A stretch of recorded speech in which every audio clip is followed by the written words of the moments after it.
오늘의 말씀은 호세아 14장입니다. 다시 하나님 앞으로라는 제목과 함께 은혜를 나누고자 합니다.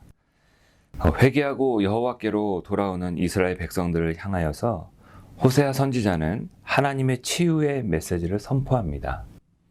다시 하나님께로 돌아올 때에 번제물을 가지고 돌아가는 것이 아니라 말씀을 가지고 여호와께로 돌아와서 숫송아지 대신 입술의 열매를 드려야 한다는 진정한 회개와 진정한 마음과 진정한 입술의 고백을 하나님은 다시 받으시겠다는 것입니다. 그렇게 될 때에 놀라운 대반전이 일어나게 됩니다. 바로 여호와의 진노가 떠나가게 됩니다. 4절 말씀에 내가 그들의 반역을 고치고 기쁘게 그들을 사랑하리니 나의 진노가 그에게서 떠났음이니라 라고 말씀합니다.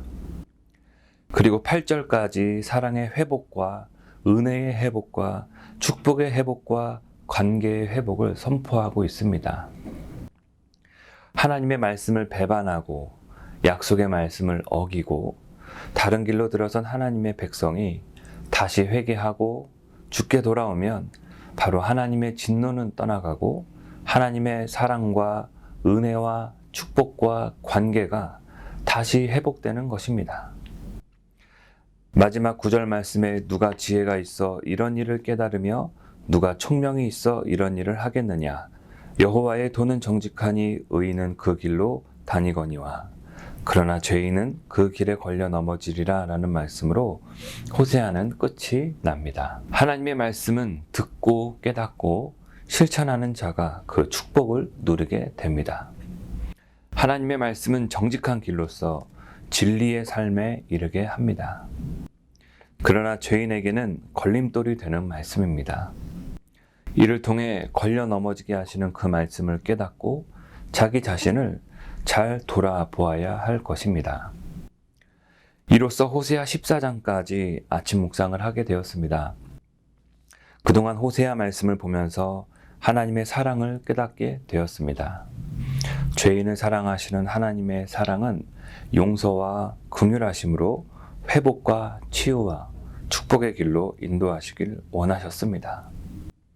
주어진 삶의 축복과 은혜와 기쁨이 있는데 그것을 모르고 하나님 외의 것을 섬기며 약속의 말씀을 저버리며 살아가는 하나님의 백성들을 그럼에도 불구하고 사랑하시고 애타게 기다리신다는 것입니다. 그리고 다시 하나님께로 돌아올 때에 그 어떤 것이 아닌 그 하나님의 마음을 깨닫고 입술의 열매를 받으시겠다는 그 하나님의 말씀은 반드시 사랑으로 기쁘게 죄인을 맞이하여 줄 것입니다. 오늘도 하나님은 죄인이 돌아오기를 기다리고 계십니다.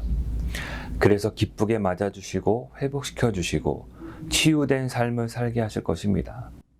그 하나님의 크신 사랑 앞에서 헛되고 덧없는 것과 생명이 아닌 것을 미련 없이 버리고 그러한 것들에게 시선과 마음을 빼앗기지 마시고 날마다 우리에게 내일의 길로 인도하시는 그 소망의 하나님과 함께 동행하시며 다시 은혜의 길을 걸어가시는 의의 삶이 되시기를 축원합니다.